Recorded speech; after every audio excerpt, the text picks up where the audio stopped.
Joining me now for Locked On Gators is Jason Jordan, Sports Illustrated's Director of Basketball Recruiting. But before even getting into the questions, I'd like to thank LinkedIn Jobs for being the official college basketball recruiting sponsor across the Locked On College Network. LinkedIn Jobs helps you find the candidates that you want to talk to faster. Post your job for free at linkedin.com/lockedoncollege. Terms and conditions apply. And Jason, we had you here last week talking about the 2022 recruiting class for the Florida Gators basketball team. Now we're going to take a little look towards the future with one 2023 player already committed in Thomas Haugh. What's your evaluation of him? He played really well this summer on our circuit. I'm pretty sure he played with We Are One. I'm thinking about 1,000 people right now in my head, but I definitely think he played. He definitely played really well with We Are One this sub 6'10", super versatile.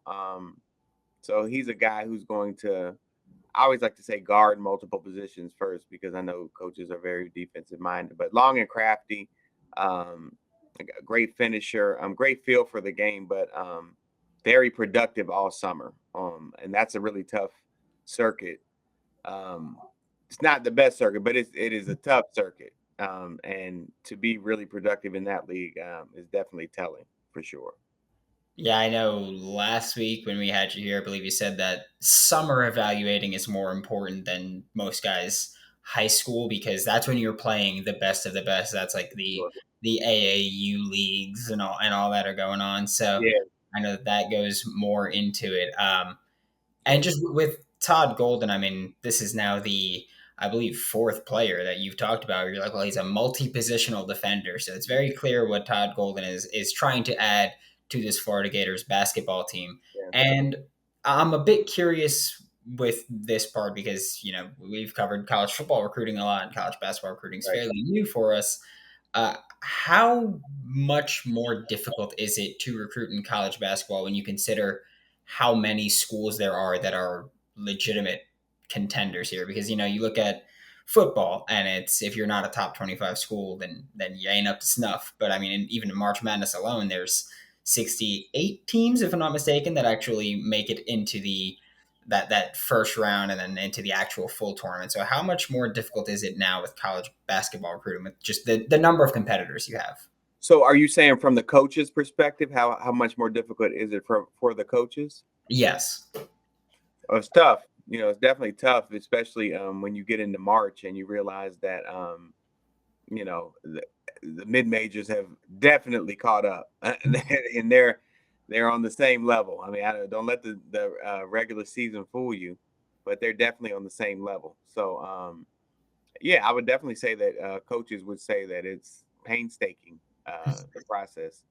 But with the parity, and the parity just increases every year, and March shows us that, and that's what we love about March. So that's definitely something that we would that coaches have to take into account, and something that they have to contend with. It's Yeah. different. Like, to your point, it's a lot different than football, night and day for sure.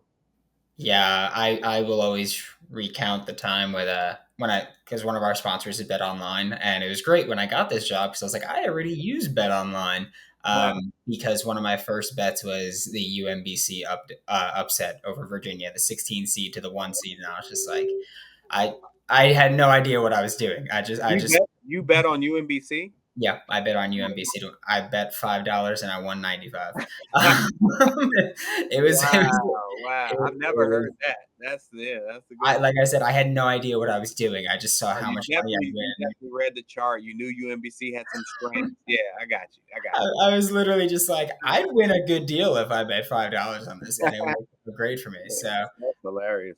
nothing has ever worked out that well. Again, that's how they hook you. One of your first bets, you win big. Yeah, that's it. That's it. And then shifting towards the 2023 class still, but Right. players that aren't committed yet. There is one player that Florida's interested in and has been pursuing that was that he kind of stood out to me because it's Eric Dailey, who is an Yeah, IMG kid. He reclassified from 2022 to 2023 to yeah, play for the IMG Academy post grad national team. But he said that he's still looking into universities. He's not set on then going right. into the NBA draft. He's paying attention towards NIL and all that. So what does that mean for Florida and other schools that are interested in him that he is going to be draft eligible? Yeah. So I mean, that's you. That's they have to contend with that. I mean, that this happens, right? It doesn't happen a lot, but this is something that happens. He took the post grad year at IMG, so that definitely doesn't hurt y'all for him to be in state for another year, you know. But I think ultimately he'll go the college route. I mean, I talked to him a couple months ago, and he was telling me the same thing. He was going to look at pro routes and stuff like that. But I think he's probably better suited to get a year of college under his belt. And that's not a knock. That's actually a great thing. You know, I think um, just he's like obviously super versatile. I'm sure you guys have been recruiting for a while, so you're very aware of his skill set. But super versatile, can play both forward positions, and he definitely can score at all three levels. And super athletic. Obviously, he's a winner. He's won multiple gold medals with USA Basketball. But a guy who has things to work on, and that's why he took the post grad year. But I do think ultimately he'll end up in college. I think he'll probably get out to some visits here soon, and I think he'll go from there. I do think he'll take a strong, hard look at draft things and maybe even some pro options. But I think ultimately, college might be the final destination. But we'll see. We'll see. As the sun comes out and small businesses are back in business, LinkedIn Jobs makes it easy to grow your team.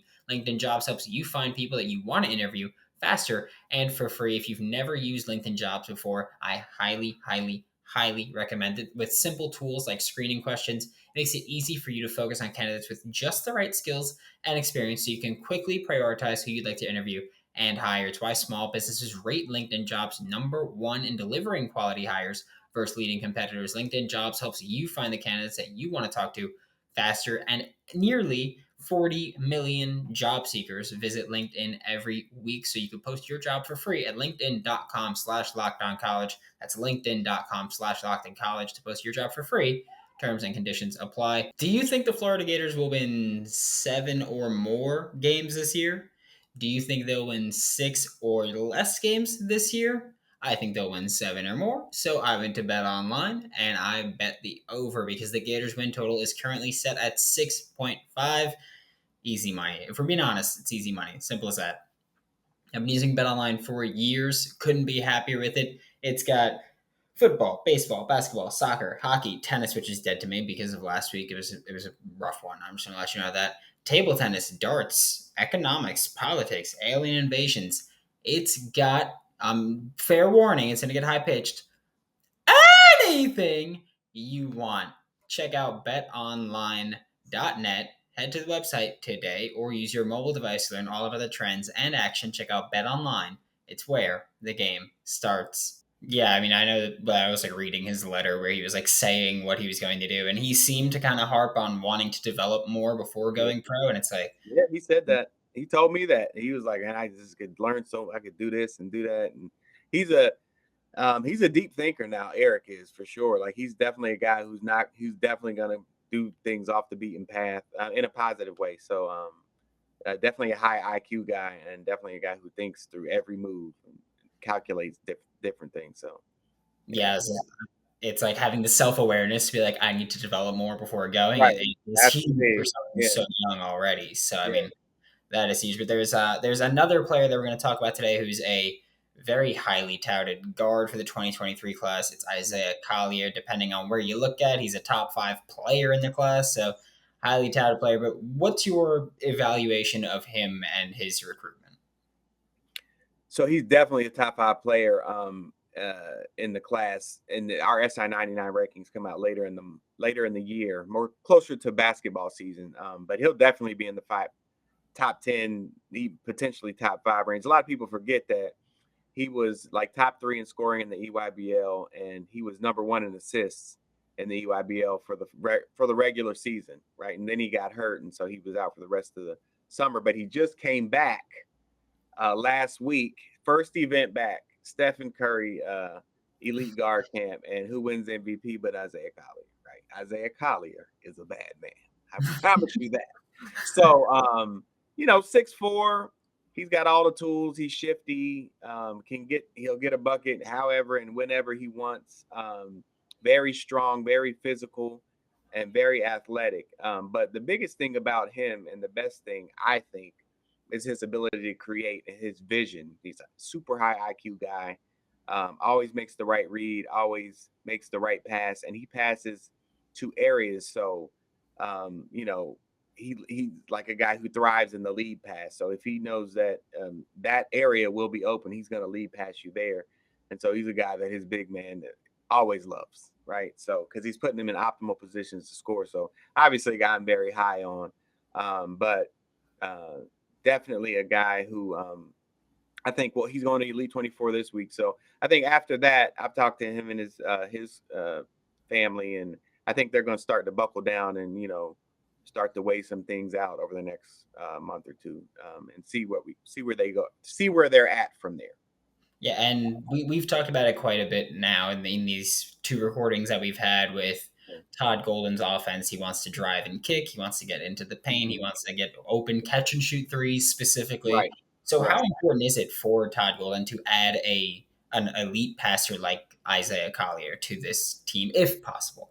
right. Oh, well, I mean, I'll put it like this: Isaiah Collier is a pro, so anytime you can add a pro, that is an amazing thing, right? So, and to for the technical, sure. I mean, like, uh, you know, a lot of people have DJ Wagner as the top point guard in the class, and rightfully so. He had an amazing summer, and he's been number one for a long time. But I think Isaiah's, definitely on the same playing field in that regard, and he probably has a little bit more of the intangibles. Like he's taller, he's bigger.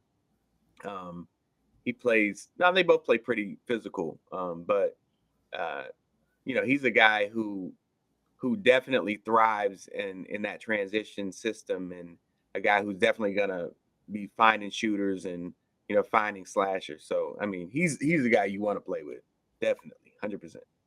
Here's hoping to the best and hoping that we see him in Gainesville at some point. Thank you so much, Jason, for joining the show. This was Jason Jordan, Sports Illustrated's director of basketball recruiting, and you can catch him. He'll be a weekly fixture with Locked On Gators from here through basketball season and always, hopefully. All right, thanks for having me, man. Look forward to it.